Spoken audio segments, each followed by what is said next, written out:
Olá, seja muito bem-vindo ao nosso podcast Fala Direito. Eu sou o Vanor, o apresentador, e hoje o episódio é mais do que especial. No dia 11 de agosto, celebramos o Dia do Advogado, uma data que vai muito além de homenagens. É um convite à reflexão sobre o papel da advocacia na sociedade. Hoje vamos falar sobre a importância dessa profissão, os desafios da advocacia moderna e compartilhar histórias inspiradoras de quem escolheu ser a voz da justiça.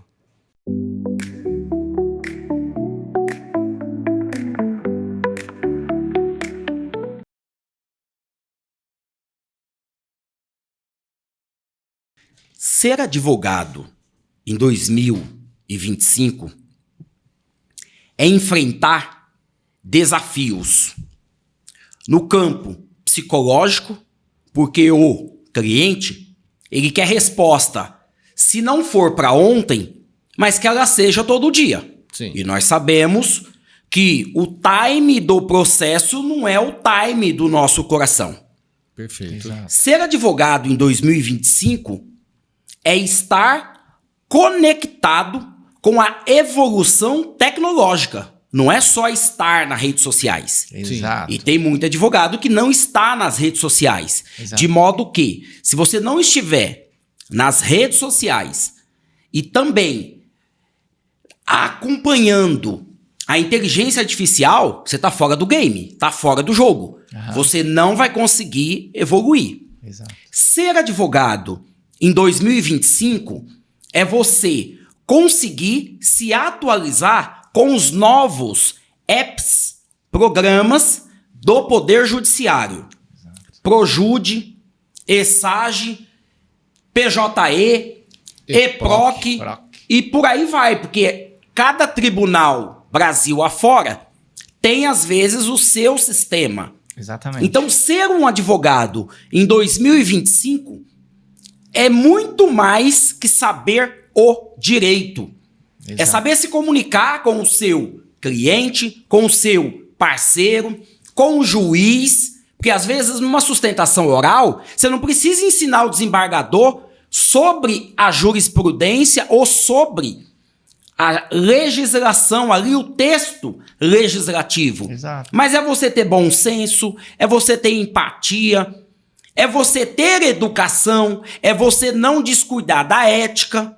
Sim. Isto é ser um advogado em 2025.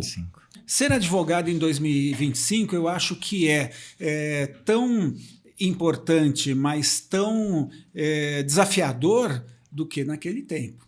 Não é? Onde você se valia com seus livros e seu conhecimento. Hoje em dia, a velocidade das informações, a transformação faz com que o advogado ele adquira uma necessidade maior de se atualizar constantemente, muito maior do que na época em que nós nos formamos. Então, A nossa IA era a nossa estante, né? Sim. Tá ali, ó, Sim. tudo que a gente precisa. Sim, então isso daí era uma coisa bem diferente de hoje. Hoje. E hoje o advogado ele não pode confiar também no computador, porque Não. as informações podem ser falsas ou Equivocadas. erradas. Então, é muito difícil você... Agora, não só isso, não só na questão da tecnologia, mas em 2025 nós temos pautas muito mais, vamos dizer, agressivas na advocacia do que nós tínhamos anteriormente. Eu me formei em 95, naquela época nós já vivíamos numa plenalidade democrática. E hoje, atualmente, nós temos uma turbulência política, econômica, social, onde o advogado é muito mais necessário e importante para o destino do nosso país. E sempre nos bastidores, né? É que as pessoas aqui fora não veem o que acontece nos bastidores, Sim. né? O advogado, a profissão do direito, ela vamos dizer, uma demonstração da civilidade de uma sociedade. Quando essa sociedade tem advogados, significa que ela está atingindo uma posição maior no grau de civilidade. Nossa, eu acho que é desafiador. Acho que essa é a palavra. Esse ano eu completo 25 anos de formada. Então, peguei bastante isso também. Fiz curso de datilografia. Sim. Respeitem meus cabelos brancos que estão E escondidos. nem parece, hein, doutora? Não parece, hein? E eu acho que, assim, é até curioso a gente trazer um pouquinho essa questão da máquina de escrever, porque eu me recordo quando, logo que eu me formei e nesse período de estágio, a gente estava assim, entrando numa era de digitalização, não eram todos os escritórios que tinham ainda computadores, né? E eu me recordo de várias circunstâncias lá no João Mendes, de advogados, né, senhores lá, com dificuldade de acessar o computador e ainda fazendo a petição na máquina de escrever. Isso. E diga-se de passagem, né, era uma senhora petição. Sim. Com Sim. margem da Estética, direita, né? esquerda, Todo um tudo, cuidado, porque se errasse alguma coisa, tinha que fazer tudo de novo. E é algo que, para a gente hoje, né, eu falo que olhar uma petição, às vezes, de um colega que utiliza dos recursos, né? Às vezes está fazendo a petição lá e não se preocupa em justificar o texto, Sim. e na hora que a gente imprime, fica aquele... Tudo bagunçado. Vem uma memória afetiva, né, de algo assim, poxa vida, né? Por que você perde isso? Por que você não faz mais, né? Então, assim, eu acho que é desafiador. A gente entender que existem, né, hoje recursos tecnológicos, né, que estão a nosso favor, mas a gente não pode deixar também de olhar essa questão, da necessidade de olhar para a questão humana, Sim. né? Exato. Porque a gente tem aí ferramentas que vai ajudar a administrar o nosso escritório, né, administrar, cuidar de prazos, a facilitar o nosso dia a dia, né? Mas, ao mesmo tempo, a gente precisa lembrar que do outro lado da máquina está o humano, né? É isso. E, então, ter essa sensibilidade, eu acho que é algo que ainda é necessário, a gente não perder, né, esse olhar pro humano.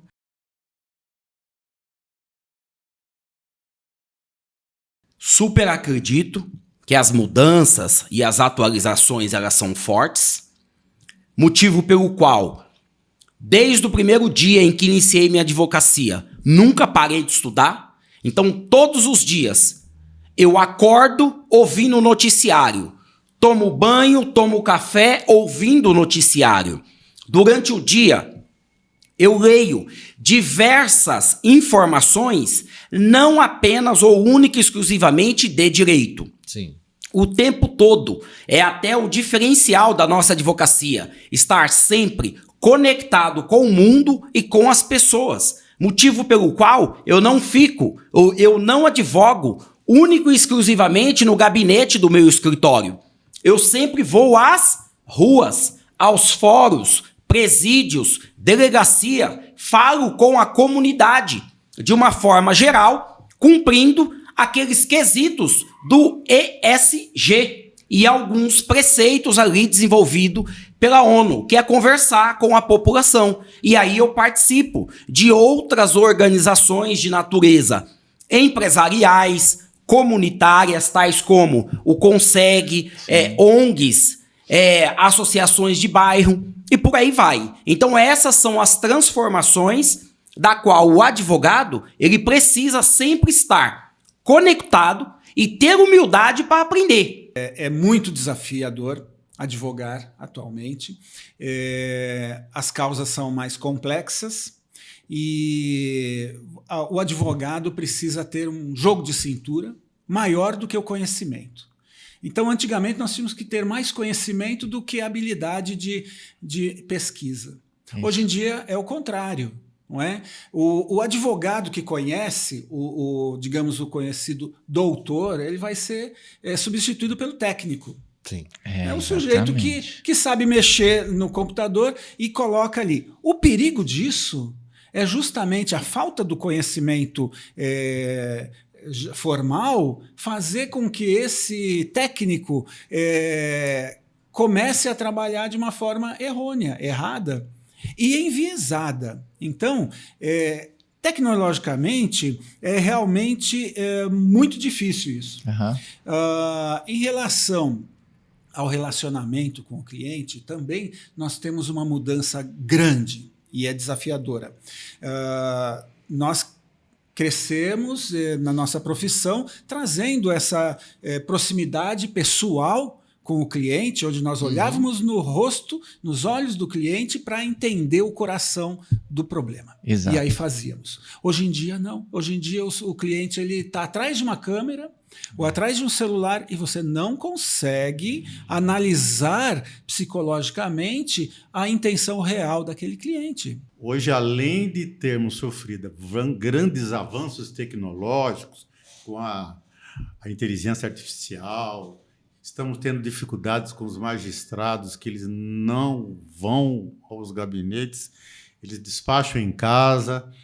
Temos hoje temos hoje uma enxurrada de legislação.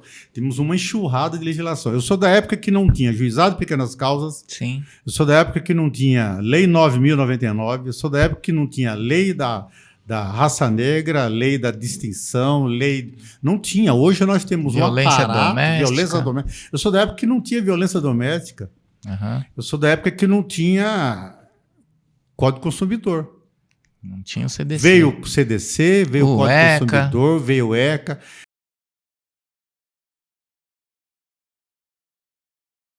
Se você imaginar que um dia desse eu recebi um áudio de uma cliente, onde ela gastou ou investiu 17 minutos e 35 segundos o áudio. E ela falou, vou precisar gravar outro porque ainda não te contei tudo. Nossa. Então hoje nós temos app, nós temos um programa que traduz para texto o áudio. Sim. Nós temos um app, que agora eu não vou saber o nome, uma inteligência artificial, que consegue ler um processo e te trazer os tópicos, os pontos mais importantes. Sim. Então, na inteligência artificial, aquilo que você demandaria 1 hora para construir, a inteligência artificial consegue te auxiliar. Agora, é muito importante sabermos que a inteligência artificial, ela não tem consciência, Exato. ela não tem ética, Exato. ela não tem sentimentos. Exato. Isso significa que o advogado deve usar a inteligência artificial como apoio Apoio. e não como advocacia. Exato. Tá? O advogado ele é insubstituível. Exatamente. Sem advogado não se faz justiça. Já que o tema aqui é uma homenagem aos advogados, sem advogado não se faz justiça. E aí eu Verdade. entro de novo, né? A tecnologia ela veio para ajudar, para Sim. contribuir muito. Mas precisa lembrar que tem a humanização. Isso. Uma peça de inteligência artificial jamais vai conseguir expressar aquilo que realmente o cliente quer. E aí vai se deparar com esses problemas que a gente vê no dia a dia, né? Eu fui numa audiência certa feita que o advogado começava a falar e a parte ficava assim, ó. E você Não via falei assim, isso. Não era nada né? daquilo. Então, assim, e aí falo de novo, né? A questão da prática, você observar, infelizmente, né? Por mais que as audiências virtuais vieram com o intuito de, né? Período da Sim. pandemia e Aham. tal, ajudou, mas assim, esse calor, né? Dos sentimentos. É só na audiência Se presencial que reparar você como consegue perceber o movimento que o cliente está fazendo, a parte contrária está fazendo ali, a testemunha, para poder efetivamente conduzir o processo. A verdade né? nos olhos, A verdade nos olhos. Aí você vai narrando conforme os acontecimentos, né? E aí eu me deparei numa situação em que eu vi assim o cliente e tal, e de repente eu consegui externar isso para o juiz, né? Para que o juiz chame a atenção do colega e fale, doutor, o processo é da parte. Né? Porque assim, a minha vontade era dizer aquilo, mas eu não vou chegar numa situação, né, que vai ter uma discussão ali, porque há situações e situações, né? Os dois podem perder credibilidade, né? E fazer o advogado perder a credibilidade diante do seu cliente, para mim, eu acho que assim, primeiro eu vou ir pela ética, eu vou tentar mostrar para o colega, não é esse caminho, né? Se o colega não perceber, vamos utilizar das ferramentas que a gente tem, né? Magistrado, olha, né? E até que se percebeu ali que não deu ruim, não teve jeito, para não colocar o seu cliente em risco, aí a gente, né, já embolou o meio de campo. Já foi. Agora vamos brigar tecnicamente. Hoje em dia, se você pegar lá, você baixa o processo Baixa inteiro. todo o processo. Coloca lá na inteligência artificial e só pede para ele: preciso que faça um resumo detalhado de todos os atos processuais que aconteceram até essa data. Aí ele vai fazer um relatório completo, vai te trazer passo a passo o que cada um falou, o que cada um fez, o que aconteceu até ali, e ainda vai te falar quais são os próximos passos que você deve seguir. Bacana. Só que a partir... E quanto tempo isso? Depois que você jogou o processo para IA? 3 minutos, vamos dizer assim. Depois você demora mais 10 minutos para você ler aquelas coisas. Aí 10 minutintos para você ler um processo de 500 páginas. 15 minutos você demorou para analisar um processo de 500 páginas. E já preparar a peça para o próximo movimento. Agora a parte ruim é assim, se você não souber usar, você acaba ficando preguiçoso. Opa, isso é bom. Entendeu? Você acaba ficando preguiçoso, porque aí você já não quer mais pensar. Você só quer pegar e jogar tudo lá, exemplo...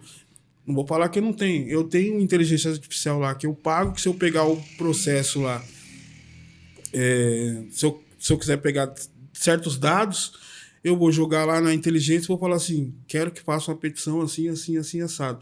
Ou sair uma sentença, eu quero que faça uma apelação e eu quero que você... Aí eu tiro alguns trechos da sentença que eu quero que ele rebata, vou lá e coloco assim, eu quero que rebata esse ponto aqui por causa disso, disso, eu quero que você rebata esse outro ponto aqui por causa disso, disso, e eu quero que você rebata esse ponto por causa disso. Ela vai fazer tudo para você. A única coisa que você vai ter que fazer é tirar dali, colocar no seu papel timbrado, formatar e peticionar. A parte que eu falo que você fica preguiçoso é que você não vai ler. Então, se amanhã ou depois você chegar e o juiz pegar e falar... Aí você precisa... Você tem uma audiência. Tem uma audiência. Vai chegar no dia da audiência, aí os outros vão falar assim, doutor, tem um pedido tal, assim, assim, assim, assim. Você fala assim, mas eu não me lembro desse pedido. Lógico que você não vai se lembrar, porque você não leu. Eu não fiz esse pedido. Aí é a parte que eu falo que a pessoa fica preguiçosa, que é os pontos negativos, que a pessoa fica preguiçosa.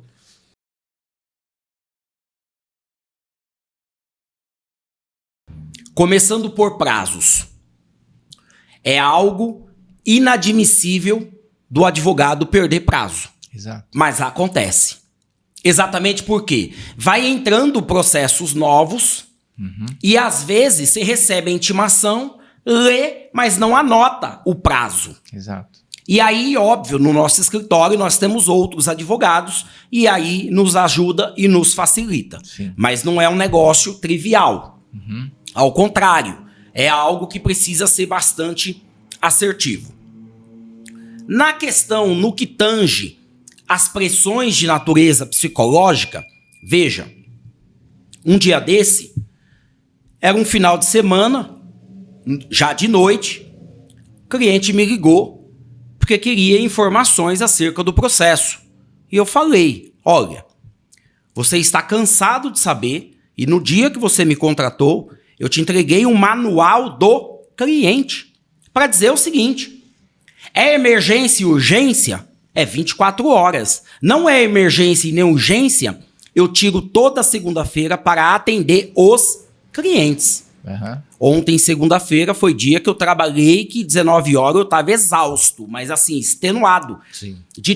Com tanta gente que eu conversei, consulta de processo e redigi ali as informações que as pessoas nos trouxeram. Ou seja, eu cheguei à seguinte conclusão e falei para a cliente, eu te entendo que você tem essa urgência, que você está ansiosa. Mas agora eu te faço a pergunta, quem é que entende o advogado? É isso. Então o advogado, ele também precisa de cuidado. O advogado, e eu digo cuidado numa rede de apoio, cuidado por um psicólogo, cuidado por amigos. Então ele precisa ter uma válvula de escape. Exato. Senão, ele vai sucumbir. Porque o advogado, ele não é uma máquina. É uma situação que todos os advogados estão pressionados demais em relação a essa questão. Veja só, quando você tem necessidade de você, hoje em dia, que passou a ser a contagem do prazo através de um simples envio no seu celular ou no seu e-mail, ou uma publicação, porque para o advogado nem isso é obrigatório. A publicação no Diário Oficial Virtual Federal já começa a contagem do prazo. Isso daí faz com que o advogado perca vida pessoal, vida social, e ele se assemelha a um médico de UTI. Exatamente. Porque a qualquer momento que ele tem, começa o prazo. Então, e veja só, hoje em dia o tribunal entende que ele lançou, o advogado viu. Isso. É obrigado a ver. É. E se o advogado não tem o acesso à internet? Exatamente. E se o advogado não teve possibilidade de ter um computador? De abrir o e-mail? O celular já não serve. Entendeu? Então, na verdade, nós não precisamos mais ter a carteira da OAB para advogar. Né? Tá aqui, orgulho. Com isso daqui eu advogava. Hoje em dia, se eu não tiver assinatura digital, se eu não tiver um computador, se eu não tiver a possibilidade de entrar, se eu não pagar a internet, eu não sou advogado. Não é advogado. Sem internet não dá para advogar. Ou seja, isso não é contrário à noção de amplo direito de defesa nos processos, porque os meios não podem sobrepor a natureza. Não é? No momento que me formei, passei na OAB, eu sou advogado. Sim. Mas desde que eu não tenha condições de advogar, eu não sou.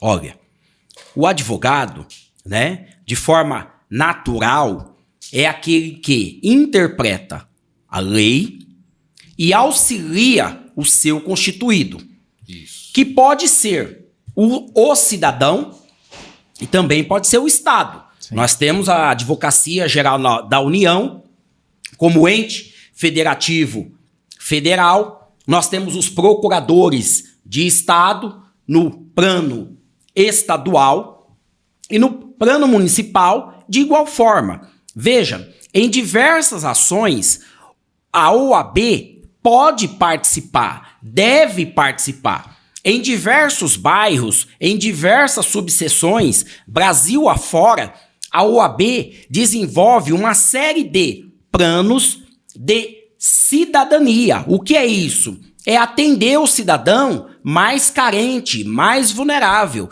Veja, quando nós falamos de uma advocacia social, nós temos a Defensoria Pública, que atende as pessoas de baixa renda. Eu mesmo, por inúmeras vezes, eu atendi convite de associações para atender de forma graciosa dentro daquela entidade, ou às vezes na rua, numa feira social, num evento social. Então, o advogado, ele deve ser sempre combativo nas questões de violações. Então, toda vez que ele vê uma violação, ele deve se indignar, ele deve se manifestar. Então, esse é o papel social. E o advogado, ele não é advogado apenas no Estado, na unidade federativa, no Distrito Federal. Ele é advogado em todo o território nacional. Diferentemente dos Estados Unidos, que o advogado de Chicago, ele não pode advogar em Nova York ou na Suprema Corte.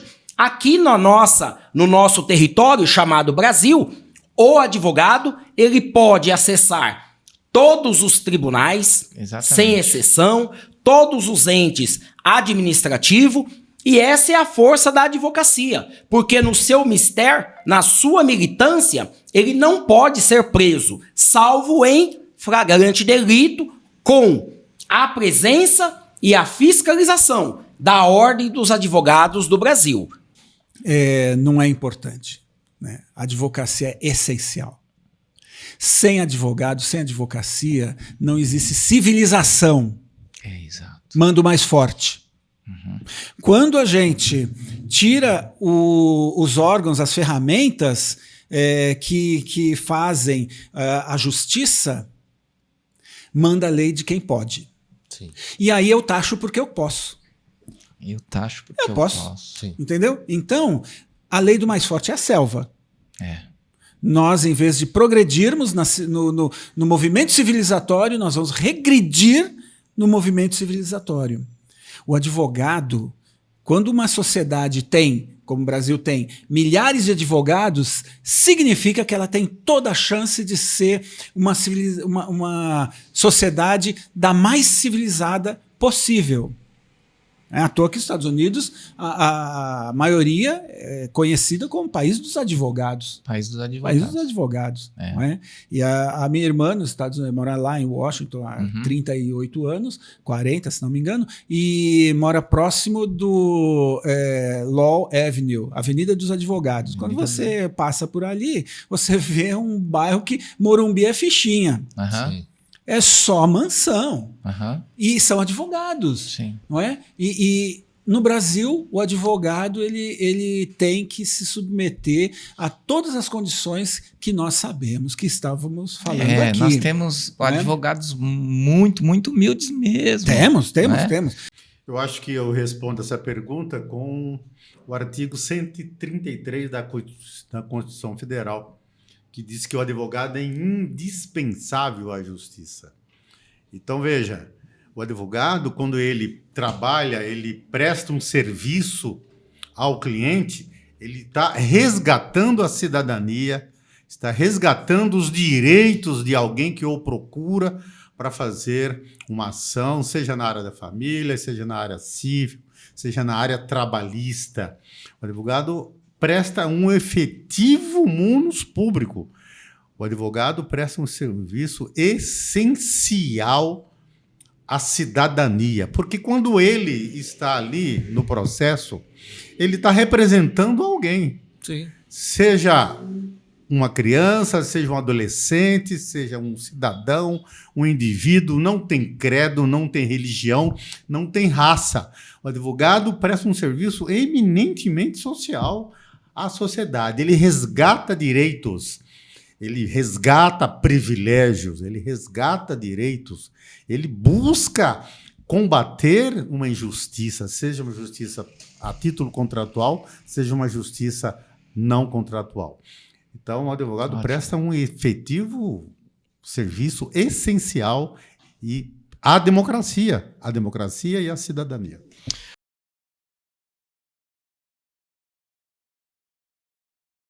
Olha, eu passei no segundo exame, não passei no primeiro exame. Como era? Conta pra gente. O exame como era oral. Oral. O exame era oral. Nós éramos submetidos a várias perguntas. Era uma mesa examinadora com 3 examinadores da ordem. Tá. Sentava na mesa e era por ordem alfabética. Eu sempre era o primeiro. Adelino Rodrigues.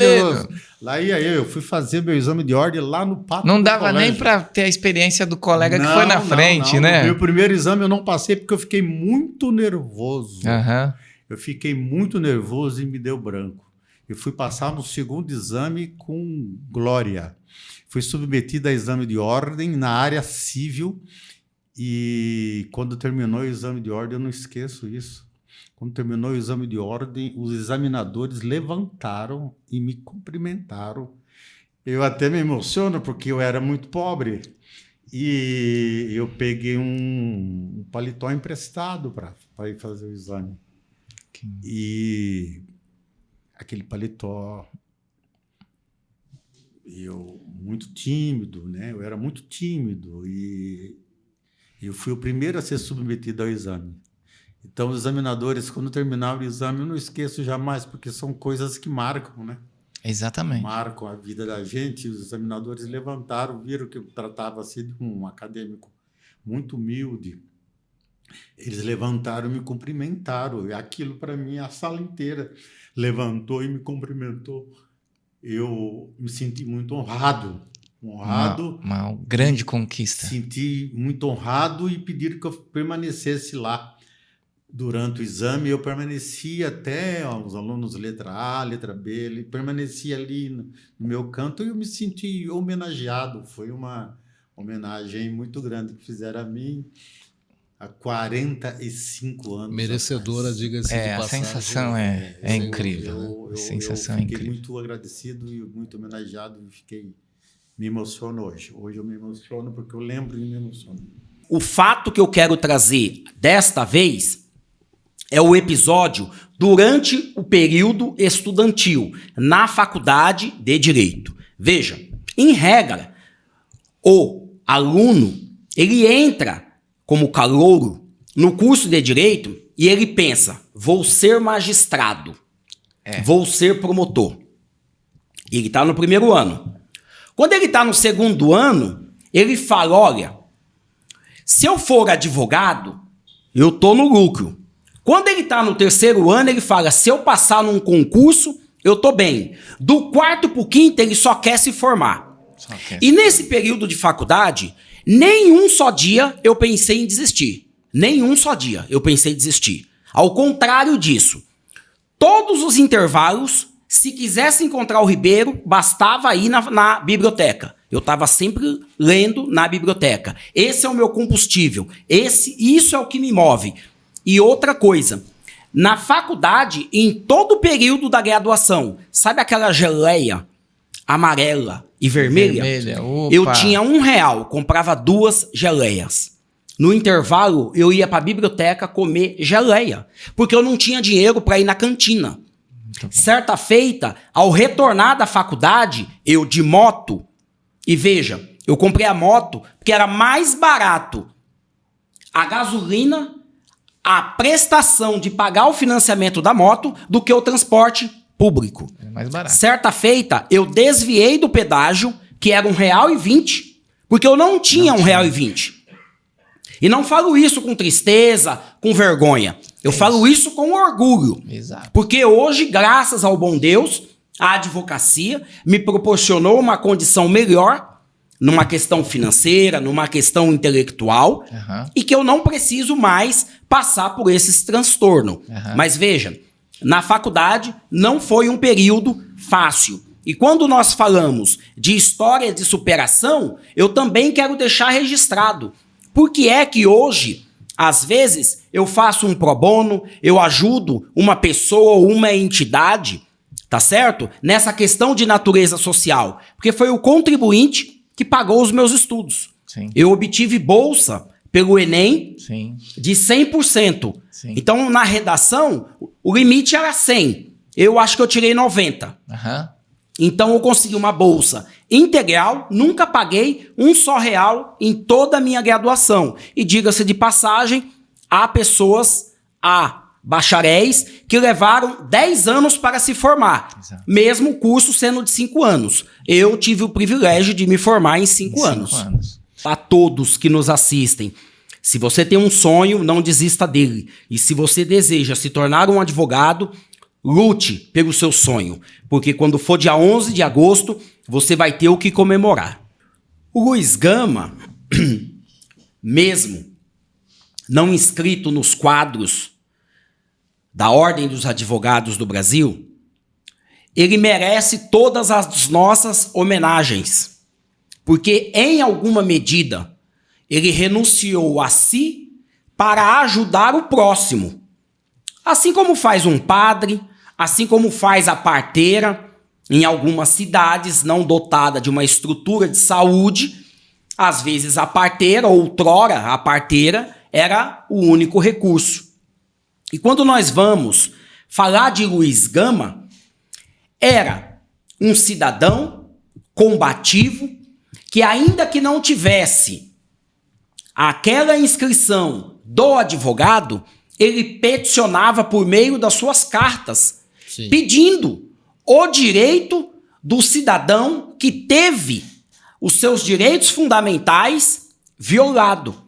E hoje, cada advogado consegue encontrar na figura de Luiz Gama essa coragem, essa combatividade, esse desejo de lutar pelo próximo, de fazer valer a justiça social, o direito que é conferido a cada cidadão, a cada cidadã.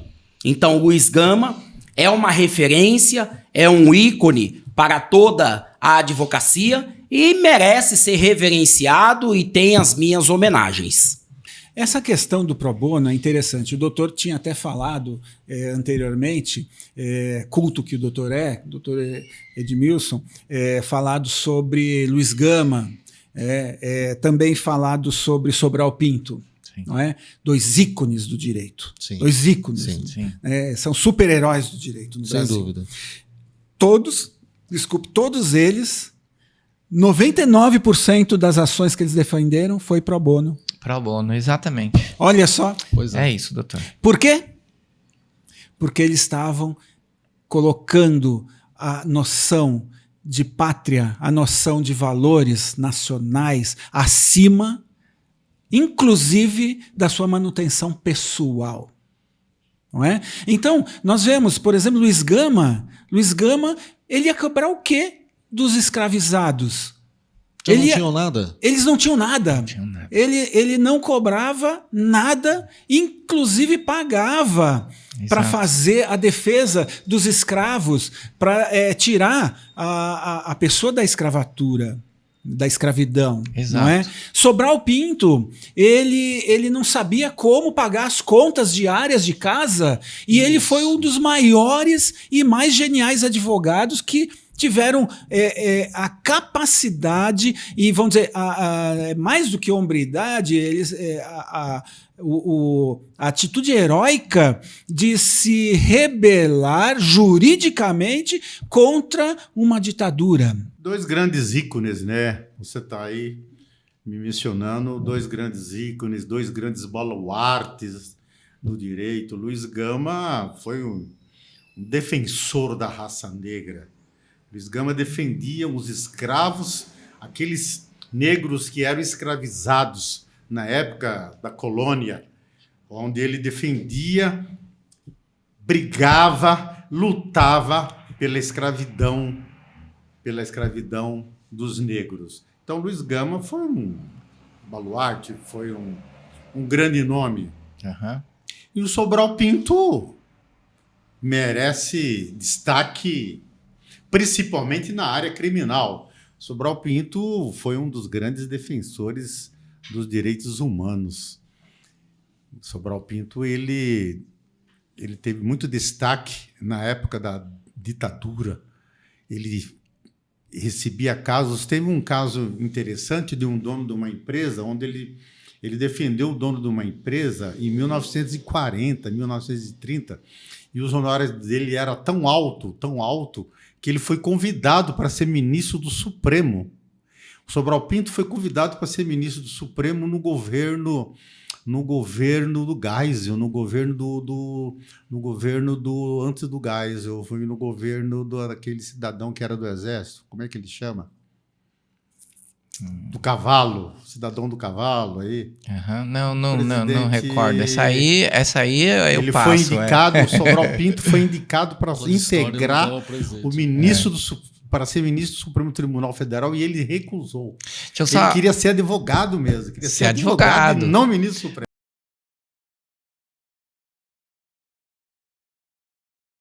Hoje, no Dia do Advogado, eu não poderia deixar de passar aqui e homenagear você, nosso colega, nosso aliado no combate à injustiça, dizer que você, hoje, no Dia do Advogado, merece sim ser homenageado, porque pouca gente entende a luta que você passa.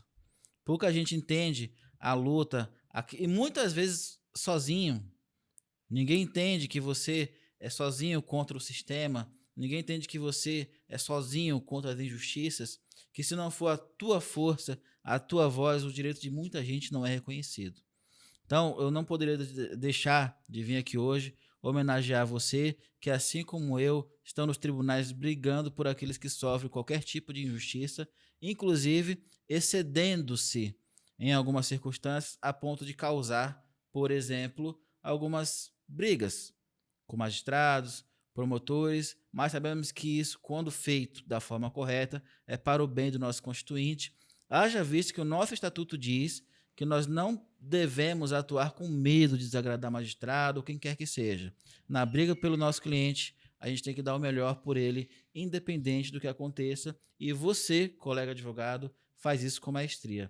Então, lembre-se do propósito que fez você prestar o exame da ordem e continue firme nessa caminhada, porque às vezes é árdua, mas a vitória é certa e a sensação que vem a partir daí é inigualável. O meu recado para toda a advocacia brasileira, sobretudo a advocacia Bandeirantes, é que somos 1,5 milhão aproximadamente de advogados em todo o território nacional. Temos um judiciário que, às vezes, não nos atende mais pessoalmente na forma física, porque após a pandemia, o online, o virtual, ele tem prevalecido. E a minha mensagem para todo advogado, para toda advogada, é que você não desista. Continue, acredite, porque a advocacia é a mais brilhante das carreiras. E eu desejo a todos os advogados e advogadas que nesse 11 de agosto eu lhe desejo felicidade, sorte, prosperidade e muitos alvarás. O advogado tem que ter certeza de que ele é essencial. E essa certeza vai se traduzir no posicionamento dele enquanto autoridade perante o juiz na defesa dos seus clientes. O advogado, ele tem que revestir essa autoridade. E quando você se reveste de autoridade, você não pode ter medo. Eu, durante a minha lida, eu tive muitas vezes, algumas vezes, perigo de vida, inclusive, de pessoas que não gostavam de como eu estava defendendo aguerridamente o direito do meu cliente e tentaram várias vezes contra a minha vida. Né? Tentaram sem chegar, obviamente, porque graças a Deus estou aqui. Sim. Mas todo advogado sofre isso daí. E às vezes em maior ou menor condição. Então você, advogado, nesse 11 de agosto, tenha certeza que a civilização brasileira depende de você. Você é um advogado para trazer e defender o direito daquele que pode e daquele que não pode. Dar àquele que está pedindo a sua parcela no direito, em qualquer área, civil, penal, trabalhista, família. Então, você é essencial. Essa é a minha mensagem para todos os advogados.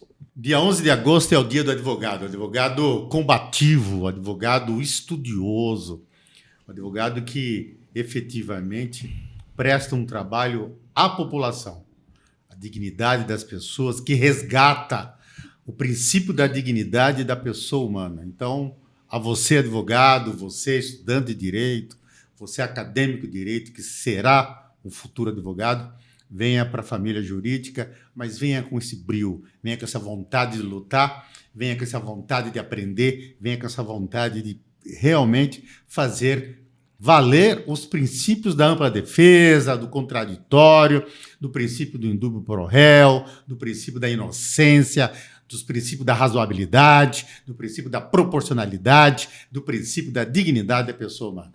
Obrigado, muito obrigado. Nesse dia, eu queria deixar uma mensagem para todos os colegas e profissionais que atuam na área do direito. A mensagem é extremamente positiva. Não importa a idade que você tenha, não importa a evolução, não importa que venha IA, não importa que venham mudanças. Sejam ávidos pelo aprendizado, vão atrás do seu objetivo, tenham propósito de vida, sejam humildes, procurem o seu espaço. Eu tenho certeza absoluta que o seu espaço está reservado para você na advocacia. A advocacia não é minha, não é sua, é nossa. A advocacia é de todos. E pensem no que eu estou dizendo. Sozinho não somos ninguém. Juntos somos muitos mais fortes. Dentro de qualquer área, a do direito é a única que está elencada na Constituição Federal. Olha o poder que é ser advogado. O advogado é essencial à administração da justiça. justiça interpretativa de forma judicial e extrajudicial. Então, por favor, amem essa profissão. Gostem da profissão. Façam valer a pena, que vale a pena, tá? Um grande abraço a todos e parabéns a todos, viu? Eu acho que o ponto principal é lembrar, assim, um olhar para você mesmo, né? É lembrar, assim, nós somos os profissionais que está ali, atrelado dentro da Constituição Federal, né? A única profissão que está lá no 133. Isso. O advogado é essencial, né? É indispensável à administração da justiça. Então, assim, foi delegado a nós um poder, né? E a gente tem que trazer isso para nós. Mas não se esquecer jamais da importância de também se olhar, né, com paciência, né, se olhar com ternura, entender que nós somos frágeis, que nós temos as nossas necessidades e que a gente precisa, né, estar atento a isso também, porque não adianta só cuidar do outro e deixar de cuidar da gente, né? O direito, ele sempre vai existir, a inteligência artificial está aí para nos ajudar, mas a gente tem que lembrar que, assim, somos nós quem conduzimos a ação, somos nós quem conduzimos o direito do nosso cliente, e a gente precisa ter esse olhar para nós, né? Lembrar que o dia 11 de agosto é uma data especial, né, do olhar para o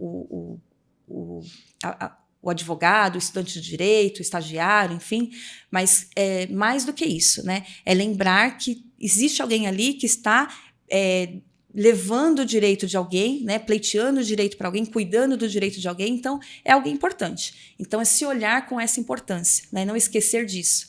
E desejar parabéns para todos nós, né? Porque é um dia especial, é um dia de pendurar a chuteira, pendurar a gravata, né? Pendurar o salto alto e curtir o nosso dia, o nosso 11 de agosto. E com responsabilidade ética, né? Primeiro vamos cuidar dos nossos prazos para deixar o dia 11 livre, né? Isso. E aí a gente conseguir comemorar a contento de todos. A mensagem que eu queria deixar é o que eu vivi esse tempo todo na advocacia, que é você ter respeito pelo colega, pelo próximo, respeitar qualquer um que seja, correr atrás, que você ficar parado também não vai... As coisas não vai chegar de mão beijada para você, mas se valer de toda a cadeia de ajuda que você tem ao seu redor. Pode ser familiar, pode ser amigo de trabalho, que a advocacia é uma profissão digna, que sem ela também ninguém vai fazer nada. Todo mundo fica xingando advogado, mas todo mundo precisa de um advogado uma hora. Isso é fato. Não adianta a gente pegar e falar, só ir lá e falar assim, o advogado é indispensável à justiça, porque está na Constituição e tal. Mas não é só a questão. Tem uma questão social lá que tem, porque eu falo assim, se você vê uma questão, sei lá, igual eu já fiz, você vê aquela pessoa ali que está passando uma puta de uma dificuldade, que o negócio dela é simples, mas que um advogado consegue resolver de forma simples. Você tem que ser humano e lá pegar e falar assim, eu vou ajudar ela, porque eu sei que o advogado também é função social, que o advogado também não é só mercantil. É a função social. Fazer valer o que está lá na Constituição, que você não está ali só para fazer valer a lei. Você está ali para ajudar pessoas também, como se fosse igual o médico. O médico não vai lá e não faz um juramento falando que tem que salvar vidas, coisas assim. O advogado também, ele tem a função social dele de fazer com que as pessoas tenham um mínimo de dignidade. Exato. Entendeu? E essa é a sua função. Correr atrás, estudar, ajudar o próximo. E é o que eu deixo de mensagem aqui no Dia do Advogado. Ser advogado é muito mais do que conhecer leis. É defender princípios, é lutar para que a Constituição saia do papel e chegue à vida real das pessoas. Em tempos difíceis, o advogado é o último bastião entre o cidadão e o abuso do poder. Nesse 11 de agosto, fica aqui a nossa homenagem a todos os colegas de profissão, que nunca nos falte coragem para lutar pelo que é justo. E para você que nos ouve, valorize o trabalho do advogado. Ele pode ser a ponte entre você e seus direitos. Sem advogado, não há justiça. Sem justiça, não há liberdade.